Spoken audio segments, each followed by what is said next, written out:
China জাতের কমলা চাষ করে সাড়া ফেলেছেন অনন্ত কুমার মল্লিক নামের একজন শিক্ষক।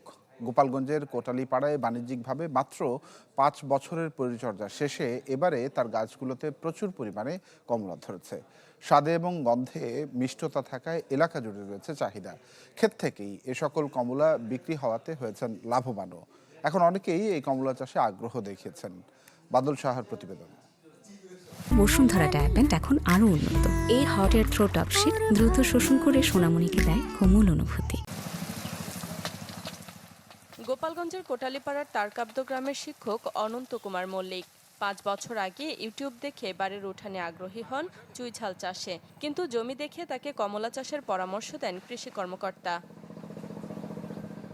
পরে যশোর থেকে ৩০টি চায়না জাতের কমলার চারা সংগ্রহ করে আবাদ করেন। গত বছর কৃষি বিভাগের পরামর্শে গাছের বাড়তি পরিচর্যা করায় এবছর ব্যাপক হারে হয়েছে কমলার ফলন। এবছরই বাণিজ্যিকভাবে কমলা বিক্রি শুরু করেন তিনি। এখন মোটামুটি বছর ভালো ফল ধরছে এবং এতে লাভবান হওয়া যায়, এটা আমার একটা আত্মবিশ্বাস আর কি। মল্লিকের কমলা বাগান দেখতে ভিড় করেছেন অনেকেই, আগ্রহ দেখাচ্ছেন কমলা চাষে। দেখে খুবই উদ্বুদ্ধ হয়েছি এবং আমার বাড়িতে 10 কাঠার মতো জায়গা আছে। আমি বাণিজ্যিকভাবে এই কমলার চাষ করব।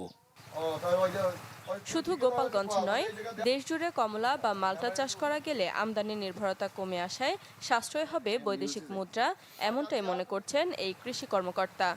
আমরা বিশেষ করে চেষ্টা করছি আমাদের যারা তরুণ উদ্যোক্তা, বিশেষ করে শিক্ষিত, তাদেরকে কিভাবে এই বাগানে ইনভলভ করা যায়।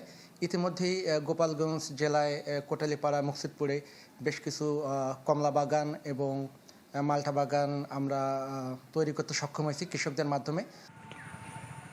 জেলার শিক্ষিতরা উদ্যোক্তা হলে বাড়বে কমলার চাষ, এতে কমবে বেকারত্ব, পূরণ হবে পুষ্টির চাহিদা, মনে করেন কৃষিবিদরা। Desk report, channel 24।